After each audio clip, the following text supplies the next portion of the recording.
Okay.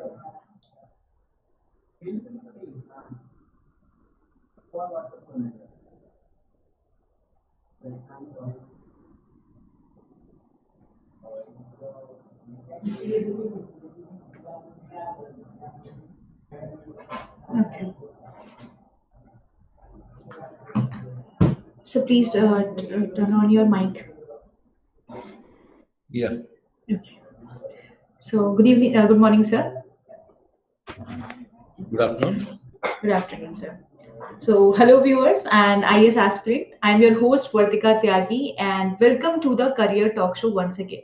Your favorite platform when it comes to UPSC preparation. Preparation for any exam without the perfect strategy is like trying to navigate a maze with a blindfold on, hoping you will stumble upon the exit. Having the right strategy is crucial for any exam. It provides clarity on how, what, and what when to study, maximizing your time and efforts for optimal success on exam day. We have brought you this webinar where we will talk about what strategy to follow now that only 150 days are left for the UPSC Prelims exam. I would like to thank our knowledge partner, AKSIs, Online Khan Market, and Examophobia.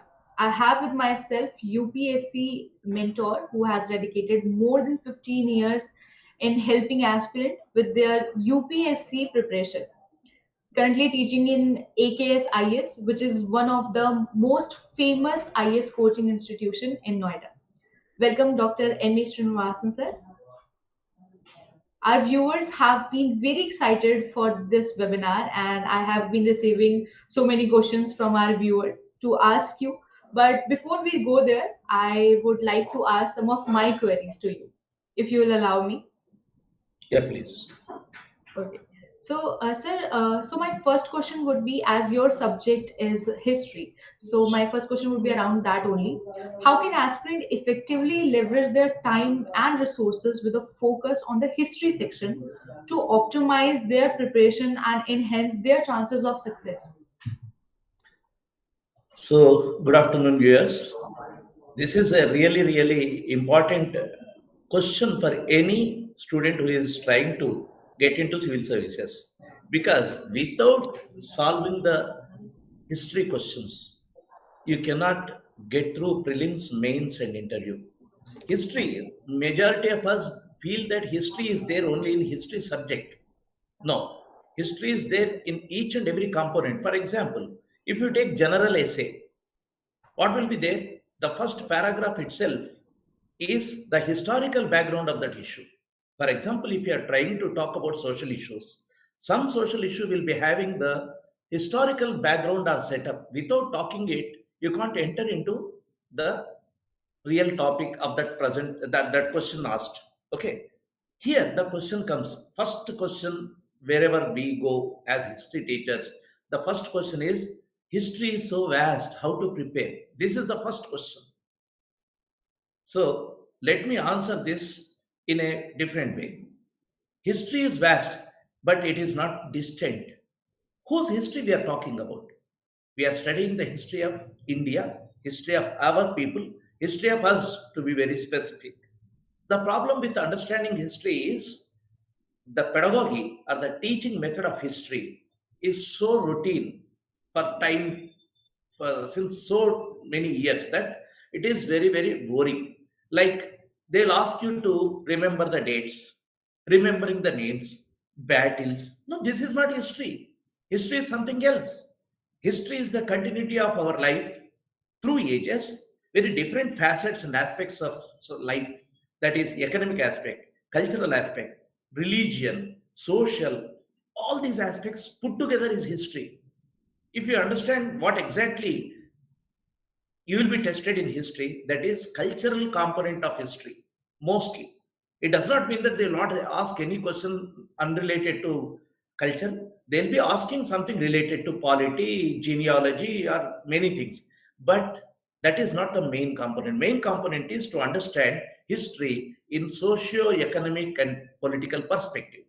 So here it is not the question of dates. So what happens when you are taught to just remember dates? You are at loss. You will be feeling that it is boring. No, don't one question, one small question, or one small idea or example I take always. When if you go to a movie, after coming out of that movie, even after 2 years, you never forget the sequence. Why? Because you don't have any problem with the imageries which flow into your mind in a sequence.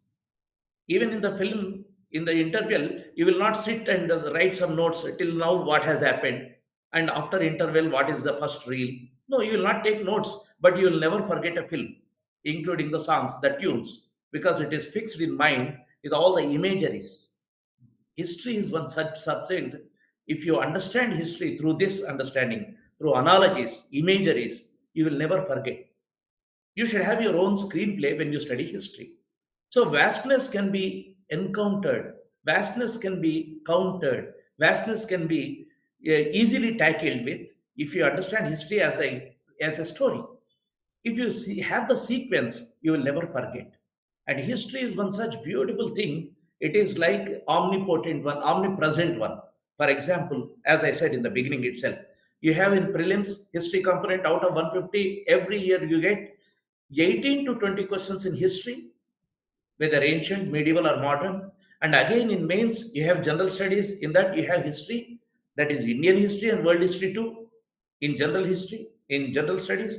Then again, in mock interviews, you will be tested your practical understanding about history. For example, you are from one place. Someone may ask you to which place you belong, and can you explain what exactly is your native place having the historical importance? And you may not have that in your textbook, but your perspective you have developed while studying history will help you to answer this question easily.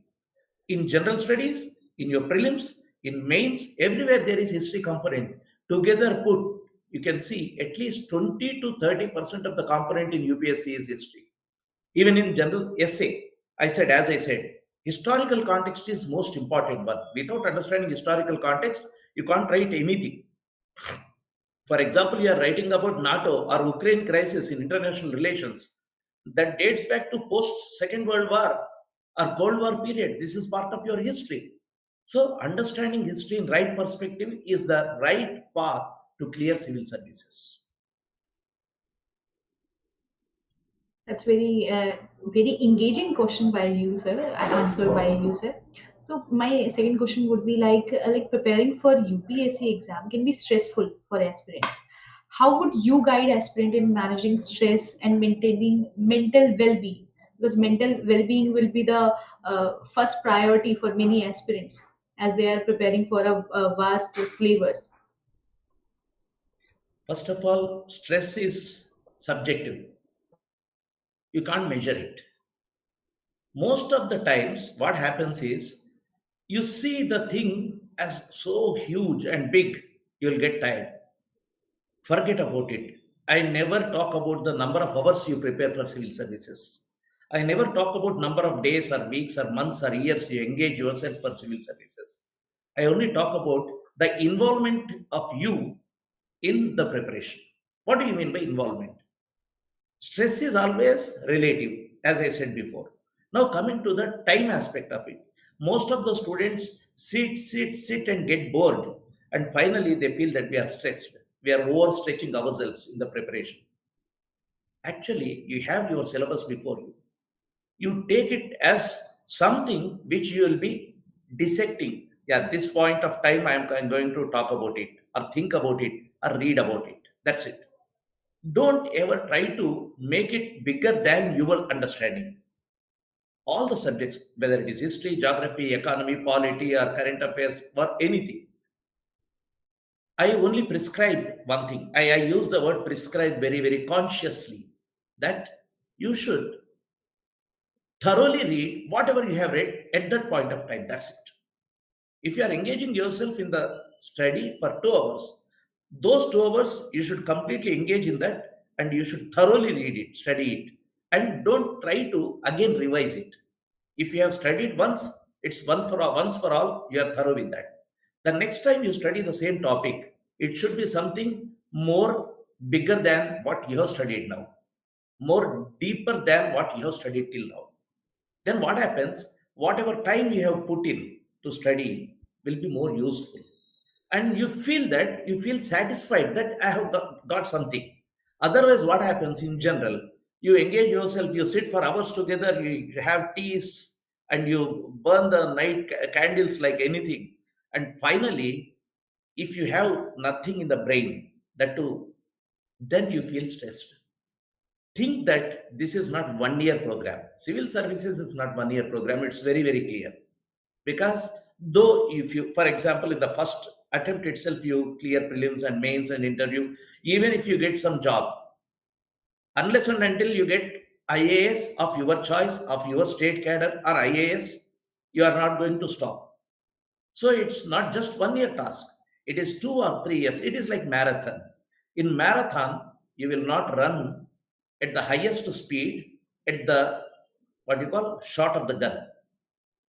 So this is a long run. Prepare yourself mentally for 2 or 3 years of study, coolly, with a planned understanding, without stress. That will give you the ultimate advantage. Otherwise, under duress, you can't read anything. So keep this time in sense and thoroughness and long-term plan. Then you will not be stressed. And don't listen to anyone's words that this is the thing, you are not doing right, you are not. This is all, I say, this is stupidity. Because everyone is specific, everyone has their specific traits. My own of preparation will be different from your own of your way of preparation. Like that, if 100 people are there, 1,000 are there, 1,000 people will differ in their understanding and the mode of preparation. So there is no single strategy or plan or timetable for it. You have to devise your own so that you will be less stressed. So, sir, as you just said, ki the preparation is a marathon, is like a marathon. So, what is your opinion? How would you recommend aspirants to approach the vast syllabus of UPSC? As this, I guess, 150 days are left for the prelims exam. So this 150 days is crucial now, actually. If someone is going for 2025 or 2024 or 2025, it would have been a different one. Since our target is 2024, don't get onto too many materials. Limit your source materials, study materials. Be thorough with that. That is number one. Unless and until you have zeroed upon the basic books or the main books which you are going to complete for your civil services 2024 prelims, you are not going to be, as I said, you'll be more stressed if you have more books to read. Zero upon the main books or the source material, then be thorough with that, number one. Number two, be clear how many hours you are putting it into different subjects. So at times, what happens? You may need more time. For example, in the previous years, what we are finding is CSAT is more tougher than the other things. In the last two editions or last 2 years, we have seen most of the students lost CSAT. They could not qualify CSAT. Though they got 80 or 90 or 120, those qualifying marks they are getting in the first paper, but they are not qualifying CSAT. What is the problem here? And very interestingly, most of the student community today come from engineering background, IIT, IIM background, and CSAT is the most easiest thing for them, and not an easy task for people like me who came from life science background or arts humanities background. Even the people who came from engineering background, they faltered upon in the CSAT. So this time, I would like to suggest that don't neglect CSAT. Many students, those who are from a convenient background like mathematics background, and they feel that it's very easy. No, don't neglect it. Number one. Number two, select the best, select the subjects which you want to focus upon. Like, for example, if you are confident that within less time, in the next 2 months, you can complete history and geography, then complete history and geography. Then go to the other one. You start from the easiest method. Some people say that start from tough method. No, I don't prescribe that. Everyone should go from the easy to tough. This is a principle in life. And if someone says that you start from tough one because it is tough, you may take much time, you will be lost forever. You finish whatever you can easily. then you are sitting pretty on a confident level, then you go for the tougher ones.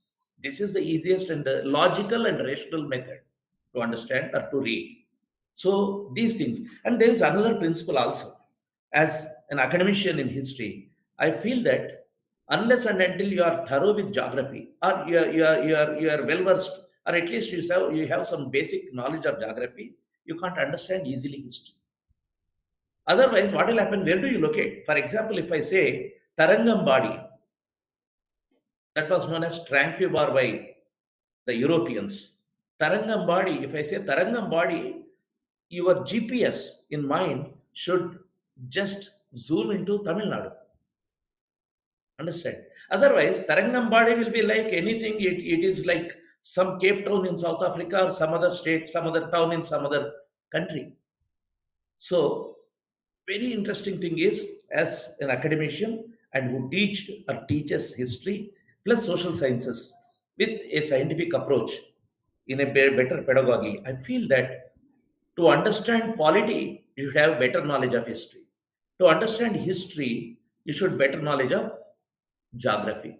See, three social sciences I have talked about. These three are interlinked. So when you prepare for civil services prelims, see, can you take these two up one time? That will help. One will help the other subject to history, polity, or history, geography together. Then finish it. Then go for the other subjects.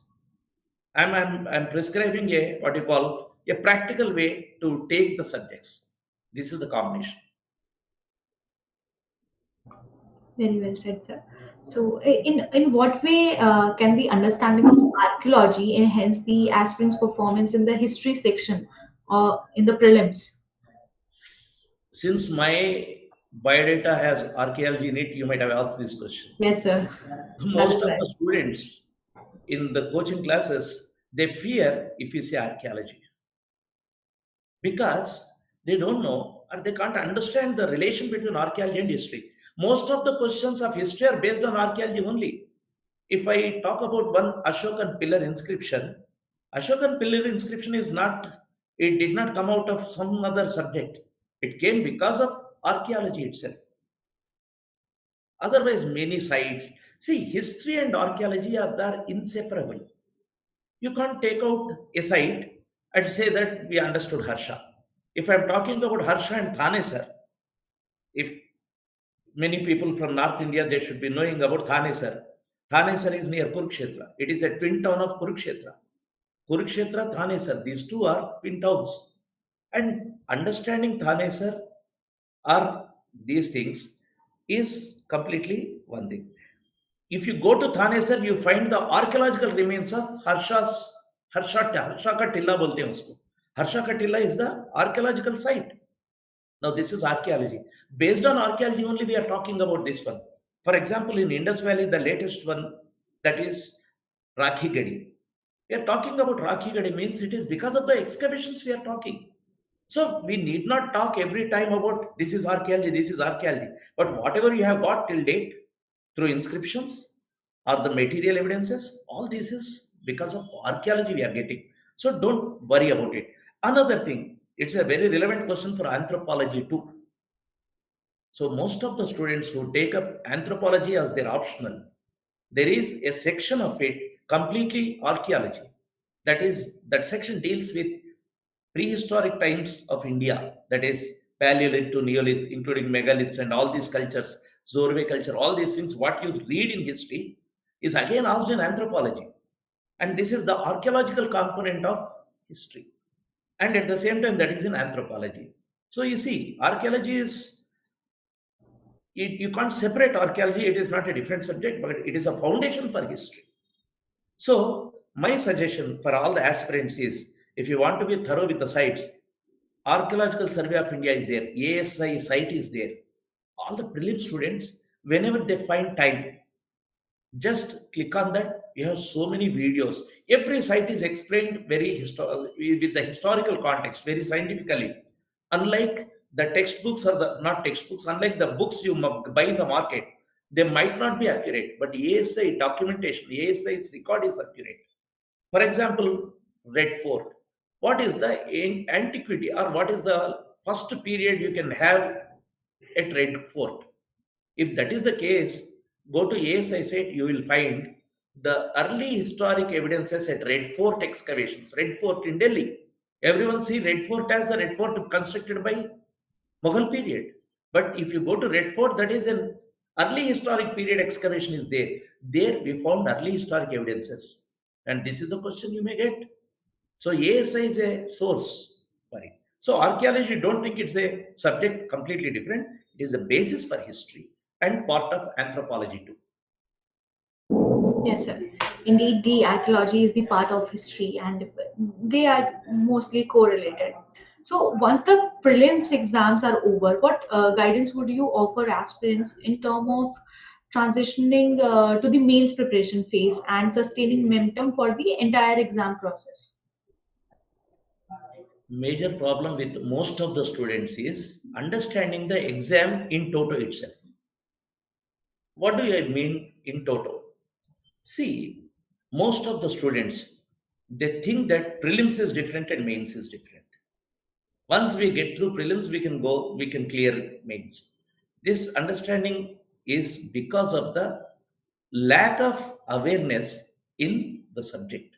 See, most of the students who are from different backgrounds, mostly technical or something unrelated backgrounds, are forced to study social sciences like economy, geography, history, polity, all these things. And finally, what is happening? They are what you call dividing the things into some small material, two books or one book, not having the conceptual ideas. See, what I prescribe, what I suggest, or what I understand with the subject is any subject should be read in context. What do I mean by context?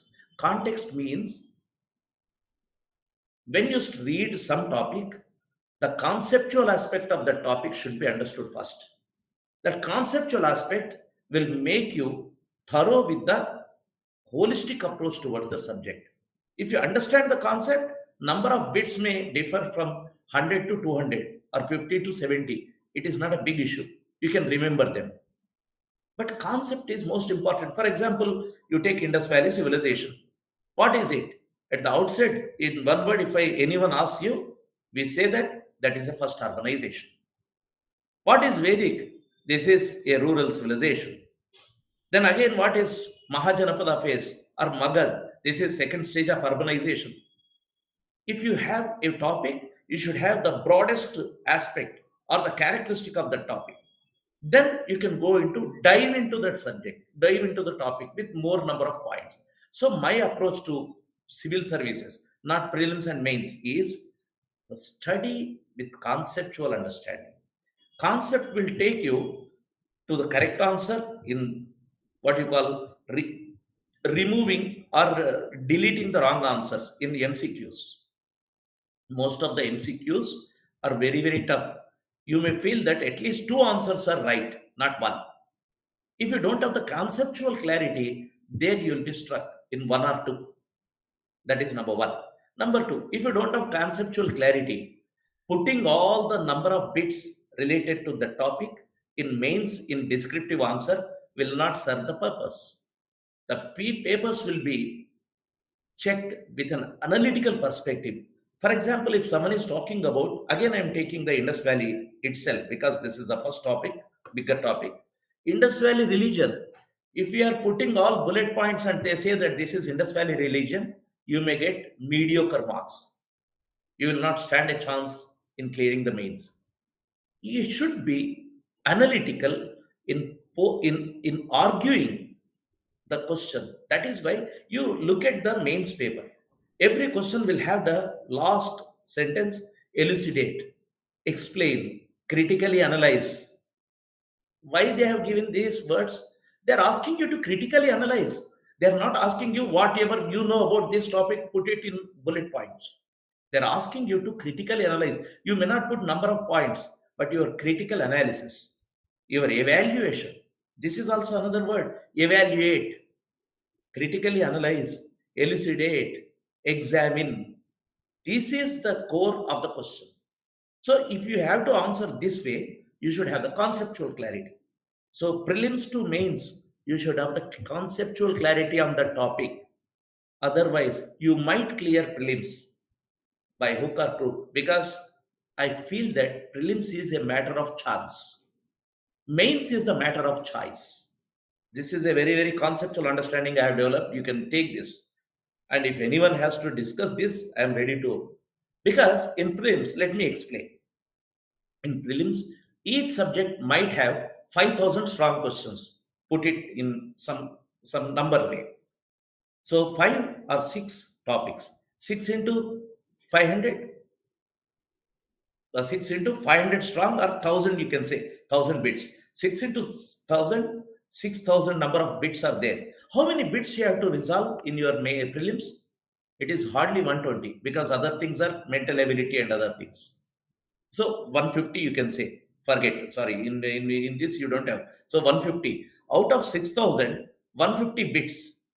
Don't you see there is a huge gap between the number of bits you have to read and the questions you are asked? Here, you might be thorough with 5,000 questions. Let me hypothetically 5,000 questions you can answer. But if these 150 are coming from these 1,000, this chunk, what will be your fate in prelims? You'll be lost. You will not clear prelims because here there is a chance of there is an element of chance. Chance means you should get the question which you have read, but in mains it's not like that. Broadly you can think the questions, number of questions, because it's already the subject is there, syllabus is there. You will have number of questions, what type of questions may come in descriptive questions. So those questions you will prepare, and in the process of preparation your analytical skills, explanation, your best resource materials, and your writing skills, everything can be shown there. Here I call it as matter of choice. At times you may clear prelims, but if you don't have the conceptual clarity and thoroughness on that particular topic, your answer will be very, very pale. If your answer is very pale, what will happen? Your understanding will not get your marks as required for clearing your mains. That's it. That is why you see most of the times, this is my generalization, looking at the results of your mains, most of the students are dangling around 50%. Every optional or general studies also. No one is excelling in all the papers, or at least 2 or 3 papers. Means 70% or 80% they are not getting. Why?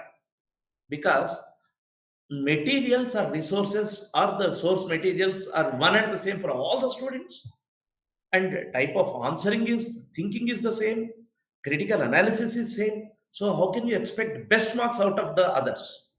So this is where you should top means you have to do in a better way. That is conceptual clarity is the mantra for prelims to mains. Then only you will clear and you will go to mains and interview. Okay, so conceptual quality is important. Okay, thank you so much, sir, for your invaluable insights. We also have some queries from our online viewers, so I would like to ask those questions to you as well. Please. So let me check once.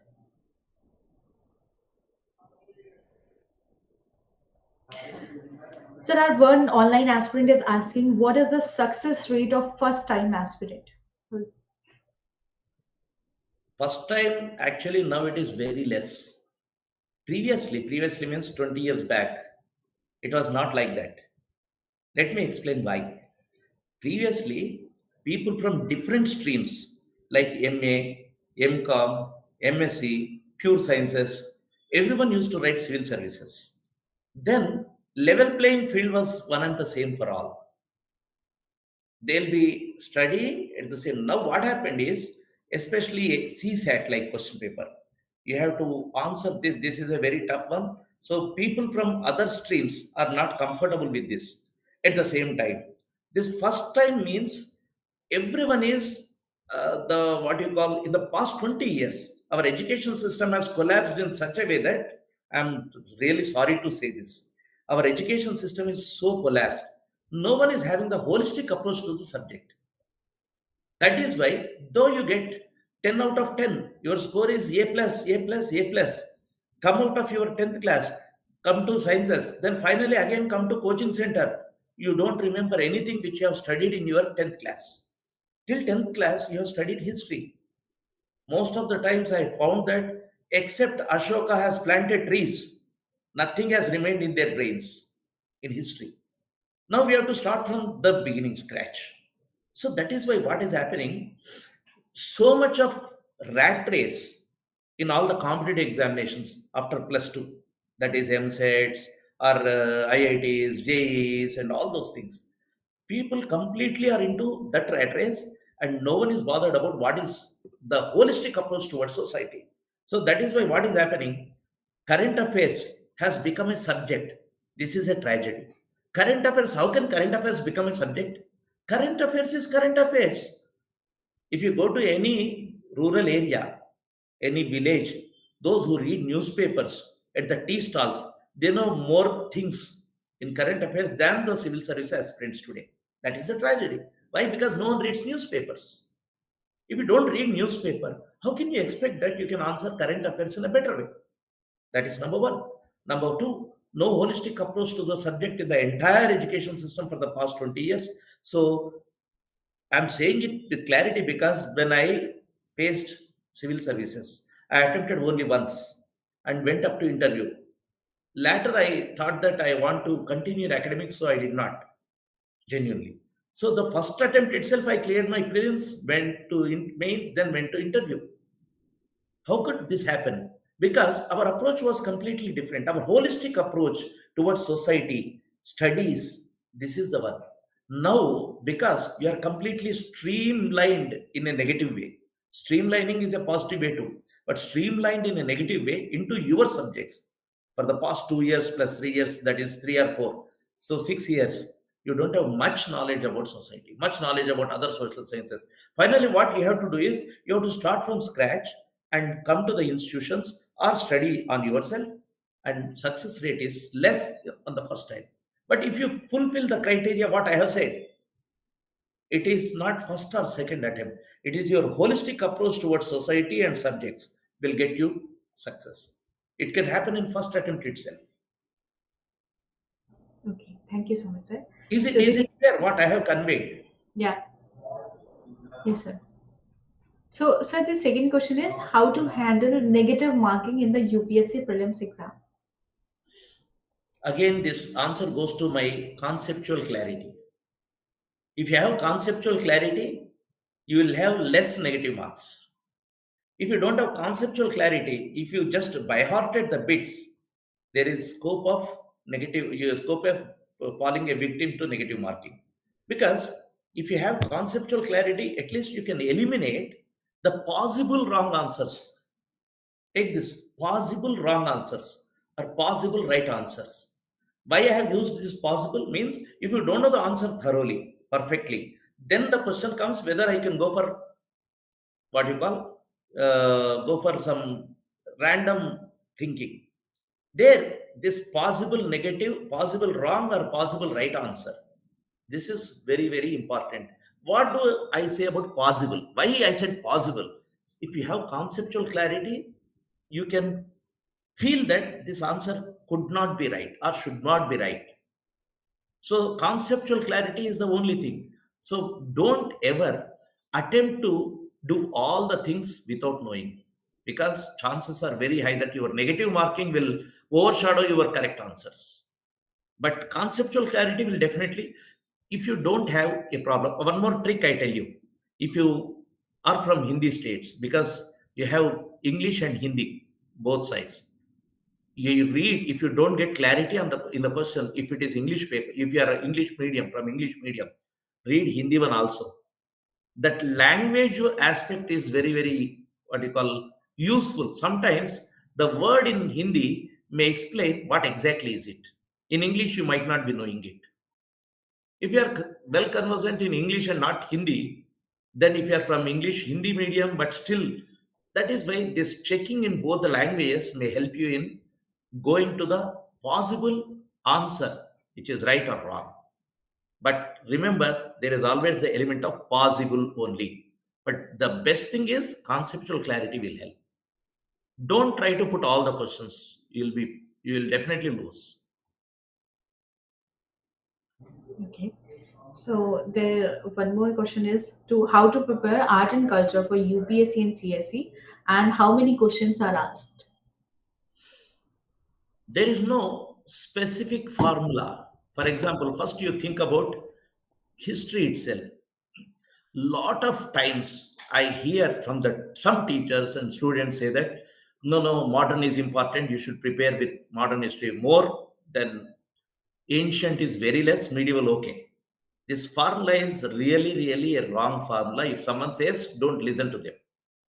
For the past few years, I have analyzed. You can see AKS website or you can see the YouTube channel. Most of the times, in all years, all I have resolved all the questions. Within 4 hours, our key will be there immediately after your prelims. You can go through the key. Out of 18 to 20, sometimes it is 10 from ancient, 4 and 6 from medieval or modern. This is the pattern. See, while preparing the question paper, while formulating the question paper, there is no fixed pattern for them that out of 18, 666 or ancient less, modern more, there is no such pattern. It is a random picking of the questions from the prepared question bank. This is the model I'm telling you. Most of the students don't know how the question paper is set also. So when random picking of numbers, questions are there, the number may differ. Ancient may be more or less. But don't ever think that ancient will be less, medieval some better, then modern will be more. No, that is wrong. In polity and modern history, you might get some questions overlapping. One or two questions you may solve in polity, and those might be in history too. But it does not mean that you have more in modern. So prepare thoroughly this one. And coming to the art and culture questions, your examination is thoroughly based on art and culture, but doesn't mean that they will not give you about the reforms. Allow them culture reforms they have given, market reforms they have given. It is neither art nor culture. So that is history. Special emphasis on art and culture is the word they use. Special emphasis means it is not the sole one. So if you understand, thorough study of history is important, but more focus or emphasis on art and culture. How many questions you may get in art and culture? If you want to see, 70 to 80% are related to that. What do you mean by 70 to 80%? Most of the things are sites, most of the things are inscriptions, are numismatic, or something related to culture. So, where do you get? Again, the source materials. As I said, no one uses this ASI site. Archaeological Survey of India site is the best site for your preparation. You have all the archaeological sites in India, which you will get in your examination. That should be one of the source material for you to go through. You have videos. Those videos will help you to create imageries. So art and culture is an important component, no doubt about it. I don't take immediately the percentage, but broadly speaking, 60 to 70% will be art and culture only. Like texts, books, authors, languages, religion. Religion is culture, social conditions and cultural conditions of people. So all these things fall under category. For example, one question came in the last civil services, I believe. That is civil services or someone like Jainism has a in Jainism the soul. So concept of soul is there in running water also, running streams, all hillocks. They have soul. This is culture. This came in examination in one of the UPSC examination. I don't remember exactly whether it is civil service. So this is culture. So you can't separate culture, economy, and these ones.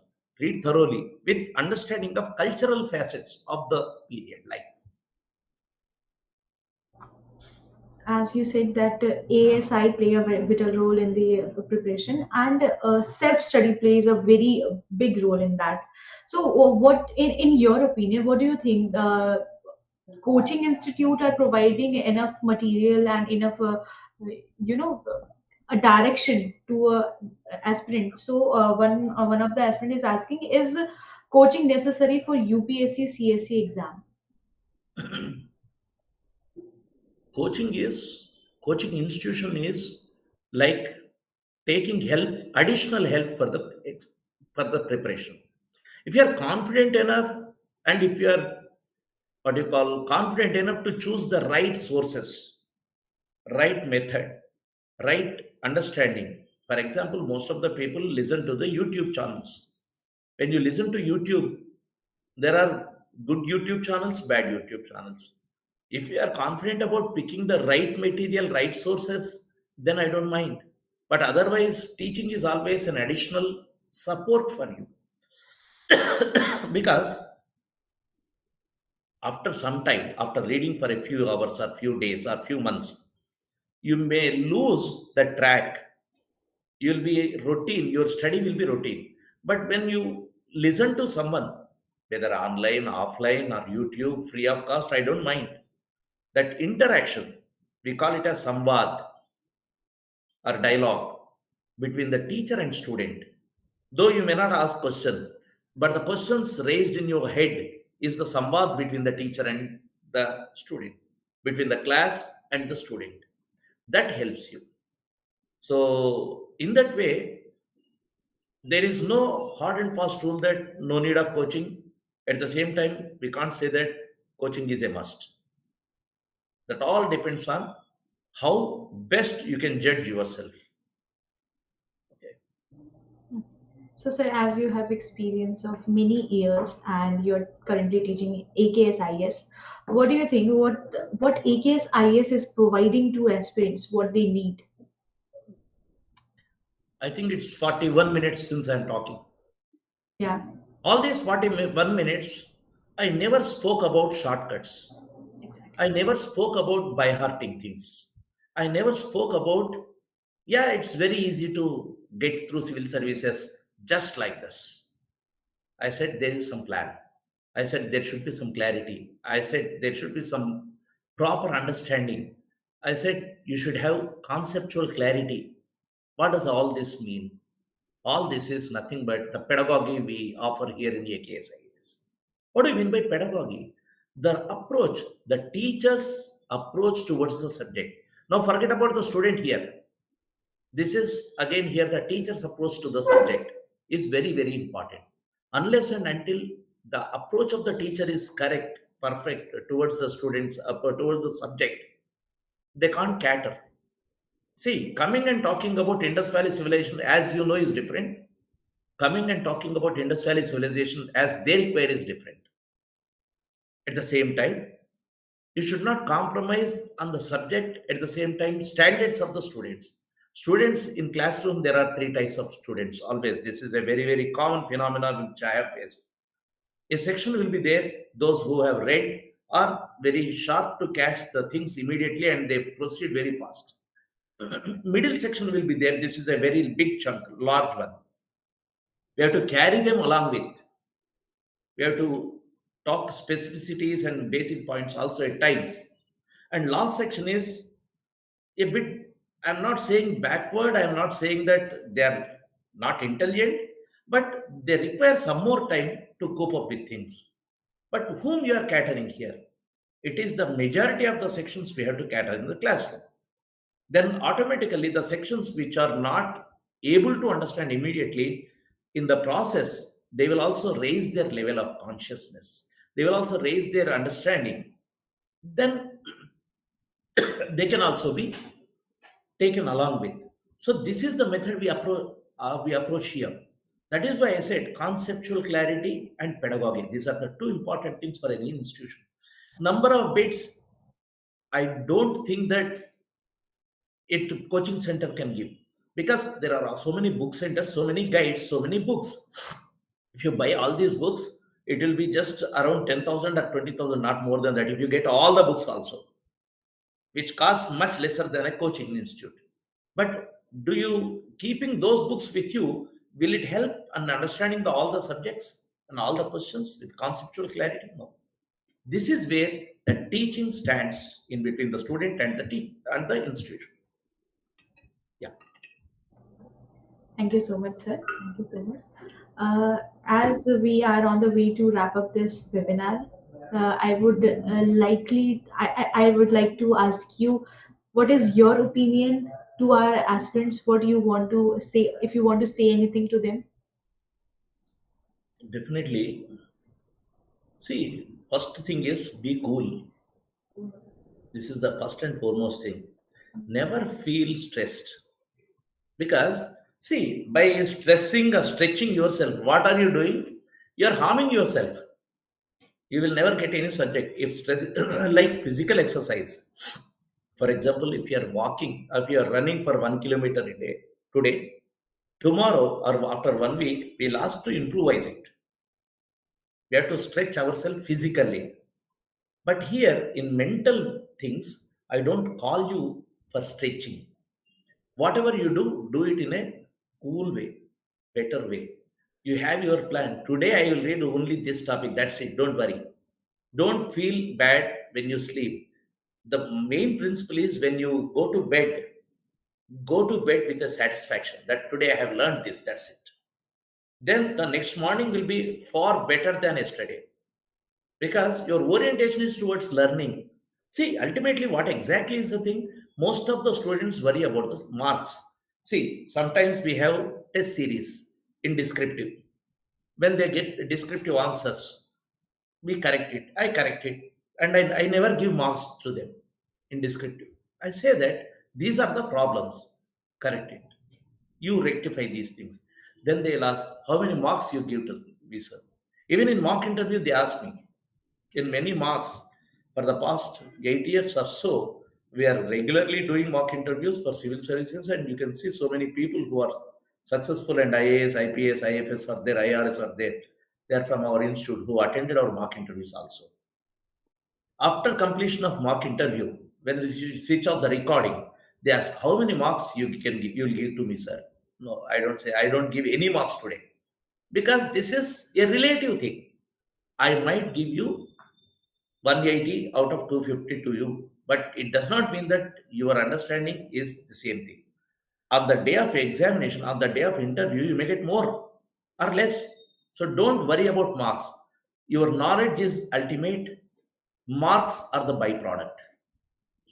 अगर आप three idiots देखें उसमें एक principal है, और principal बहुत बढ़िया principal है, एक्सलेंस के पीछे भागो, कामयाबी के पीछे नहीं, कामयाबी अपने आप एक्सलेंस के पीछे आएगा. So try for excellence, not for success. Success is the byproduct. Success is not the virtue, it is a byproduct. Excellence is the virtue, you have to do it. So this is the principle for any student I give who attempt for civil services or any other examination. Okay. Thank you so much, sir, for being there. And I'm very glad that I hosted this show with you. So that is it for today. And I hope you have picked up some valuable insights and strategy to crush the UPSC prelims. Remember, you now have just 5 months to give it your all. It's all about you now, aspirants. Your dedication, your hard work, and your smart planning will be the deciding factor. So buckle down and stay focused and believe in your potential. The UPSC dreams is within the reach. And as Sir said, it's up to you. How will you focus on the exam and how will you crack the exam? It's your strategy. And hey, don't forget to subscribe to our channel for more awesome UPSC content like this video if you found it helpful. Thank you so much, sir. Thank you so much, the aspirants who have watched this video. Thank you so much. All the best. Thank you.